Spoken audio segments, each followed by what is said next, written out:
On this episode of 13th and Park, we sit down with the chairman of the House Ways and Means Committee, Missouri's Jason Smith, a farm boy who rose to become one of the youngest ever to hold this honor.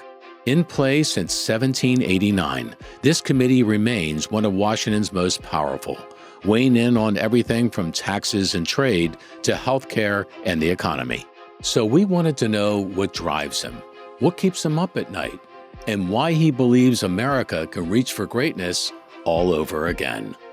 From Ballard Studios in the nation's capital, another special episode of 13th and Park. The hard things that are necessary, we either do it or we'll pay the price down the road. That often is missing in politics. We have to solve everything. It's a nightmare. You and I can differ, but that doesn't mean you and I cannot be friends. I have faith in the American people. Those are the facts. The Illuminati, right there. Aliens could have invaded and nothing would surprise me at this point. We went from North Korea to M&M. That's a lot, man. What's in this tea?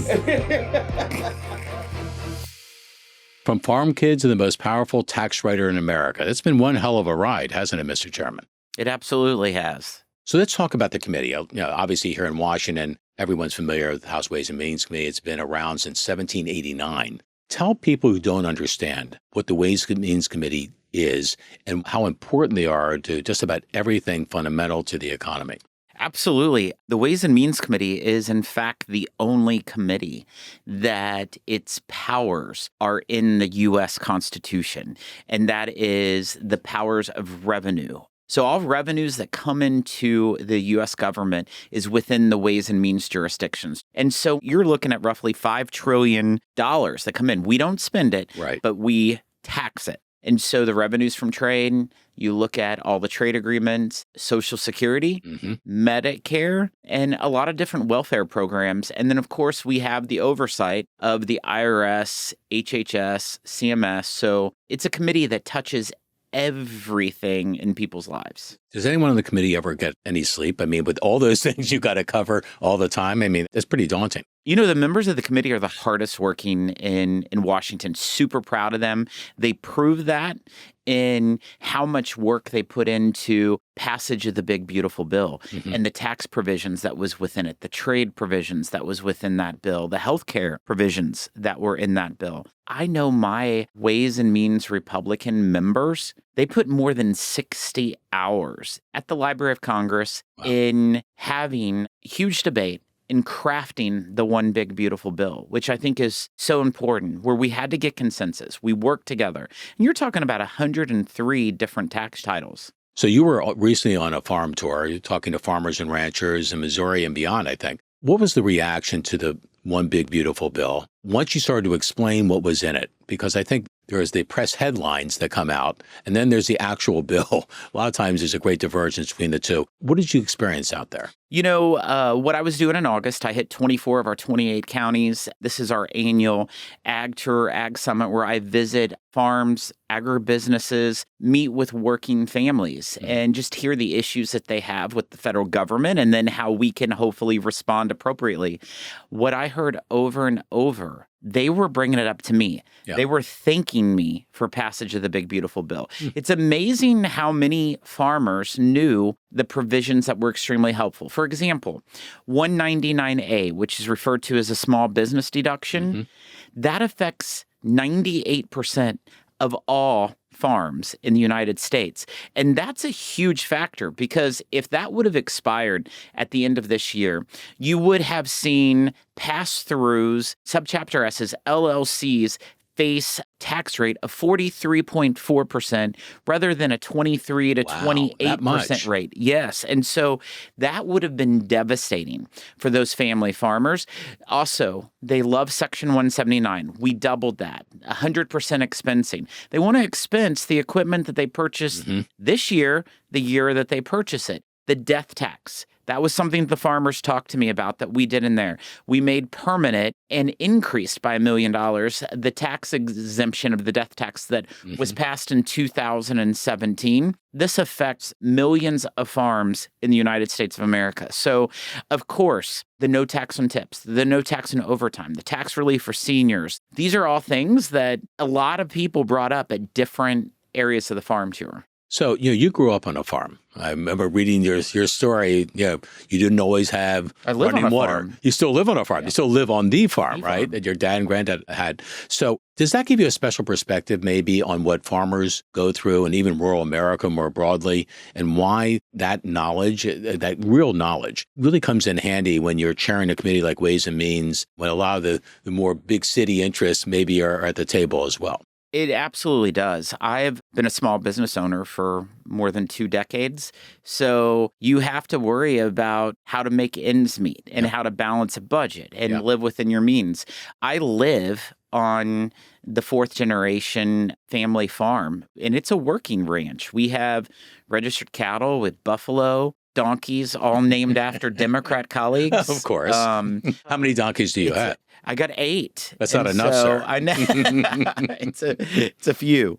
But the perspective that you get of the joys and discomforts of an agriculture life really helped mold you. And also what helped mold me was how I was raised. I lived in a trailer most of my life until we upgraded to a double wide. My dad was a preacher and an auto mechanic. My mother worked on the assembly line at a factory called Briggs & Stratton, making lawnmower engines. Sure. And I was the first in my family to graduate college. So that kind of opportunity in our country is what makes you drive and to move forward. It does not matter what family you're born into, but if you get a quality education and you work hard, the sky's the limit. So of all the issues you're facing now, what kind of keeps you up at night? What's the one that's still you're still wrestling with, knowing how important it is to find the remedy to it? So the economy is something that I think about daily, nonstop. Of course, our committee, the jurisdiction that we have, affects the economy in so many fronts. You look at the certainty that we have now provided with the largest tax cut in the history of America passed. That is one leg of the stool that is very important. Another leg of the stool is eliminating unnecessary regulations. We did some of that in the big, beautiful bill. The administration is doing a lot of that. But then trade, I would also put as one of the legs. The stability and certainty within trade will help the economy. One of my concerns with the economy are the high interest rates. I really hope that the Fed lowers the interest rates. I think it's extremely important for working families, and it is affecting growth throughout America. Why is it so important to working families? Explain that. It's whether they can buy a new house, refinance. There's more than $1 trillion worth of credit card debt out there. That affects them. And so whenever someone is, having a tough time to survive, it's difficult. The congressional district that I represent, what I refer to as God's country in southeast Right. Missouri, it is one of the poorest congressional districts in the nation. It's number 9. The median income household is right around $40,000. And so whenever people have the added expense with the higher interest rates, that's less money that they have to put food on their table or clothes on their back. So it's a real issue to the working families that I represent. So give us a realistic assessment where we are on Social Security. I mean, that's something that we've been talking about for years. I get the feeling maybe we're starting to run out of runway. So in 8 years, without a doubt, Social Security and Medicare will be insolvent in 2033. And so those are things that we have to look at, and we have to make sure that these programs are protected and preserved for the people that have counted on them for years. And the fix to Social Security and Medicare has to be bipartisan. It cannot be a partisan reconciliation bill. Glad to hear that. We got to make sure that it is Republicans and Democrats working together. Social Security and Medicare are 2 very important programs that we have to protect and safeguard. If we don't, in 2033, you'll see Social Security, it will go to 77% of the current value. You have a reputation for reaching across the aisle, for being able to have conversations across the aisle, as opposed to just planting the flag and saying, this is where I am. How important is that skill set for you in leading the Ways and Means Committee and others to bipartisan solutions on things like Social Security? It's super important. We did that with the bipartisan tax bill, got 84% of the vote out of the House. Unfortunately, didn't make it through the Senate, and I think it was more of a political reasons over there. It was working with Senator Wyden and Ranking Member Neal in crafting and negotiating and working together, it goes a long ways. There's several areas that I think that we can work bipartisan. I'm extremely conservative. I'm passionate about my values and my beliefs, but you have to find common ground on various issues. Right. And I think when it comes to healthcare, even tax and trade, there's some really bipartisan opportunities that we could do some major lifts. Of course, politics on the outside sometimes affects things and it can Right. get a little dicey, but I like challenges. Let me ask you, a lot of what you do affects a lot of people. Is there a principle or a set of principles you kind of live by that helps you move through that process to get to the end goal in the right way? Absolutely. I instill in my colleagues and also my team members of the committee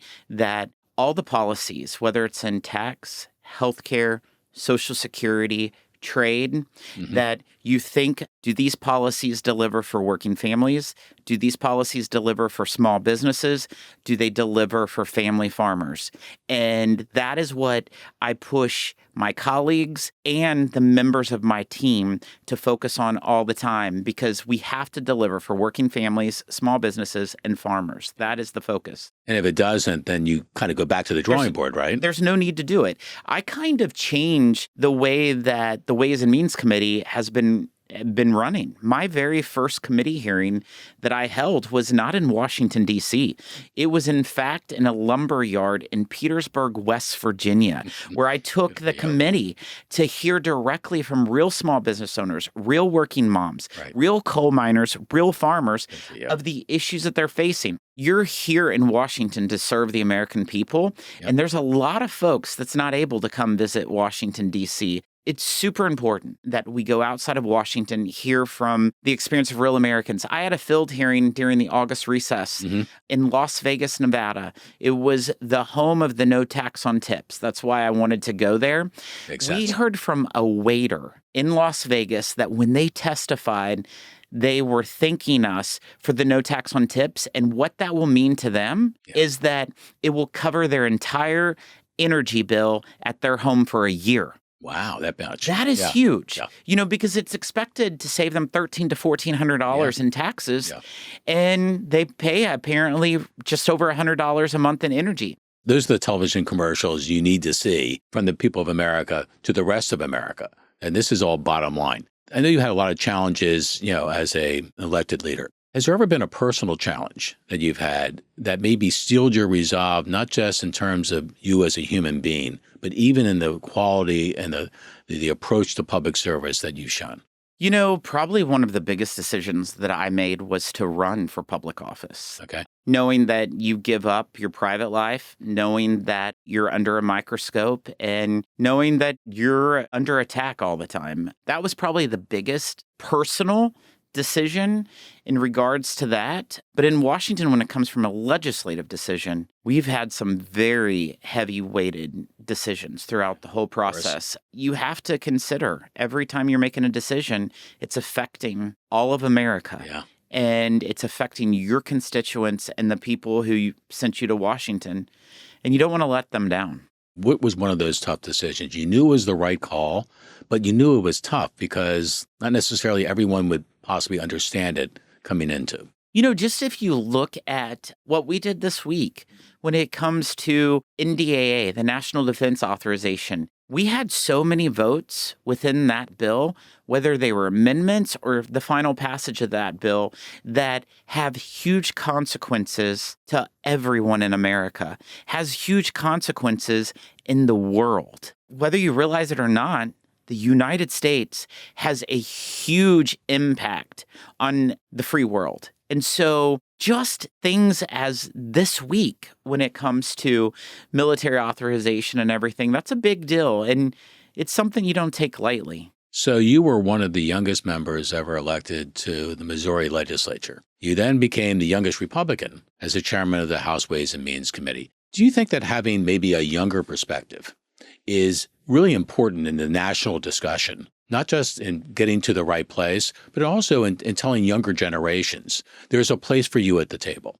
I absolutely do. I think it brings a perspective that a lot of times have not been reflective. I've always felt that being the youngest one, whether it was a House member or a member of Congress, is that you have to work harder. Yeah. You have to prove to your colleagues, for one, that you deserve the seat at the table. But you're also a good listener because you told me before the interview started you're going to visit soon with former Senator Jack Danforth, who was an institution unto himself when he served in the U.S. Senate years ago. You're trying to find answers you're still searching for from those who have had a lifetime worth of experience, who have been there when tough decisions had to be made. Is that why you and Jack are going to sit down and break bread?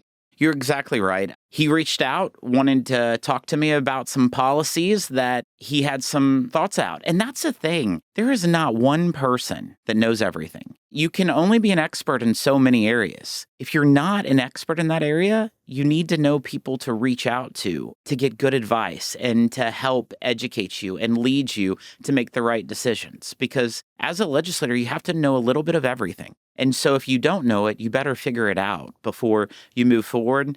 I love the advice that I get from people who came before me. Senator Danforth is one of those people that he was a Republican in the state of Missouri when you couldn't find one. And so it's a whole new day now, but he paved the way for people like myself to be able to serve.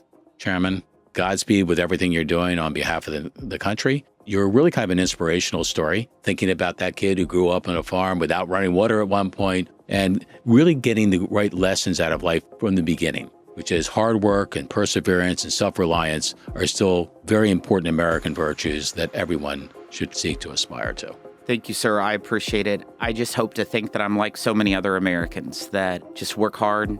They come from a good family, and you never know. The sky's the limit. Good opportunities. Chairman, we're pulling for you. Thank you, sir. Thank you for being on the show.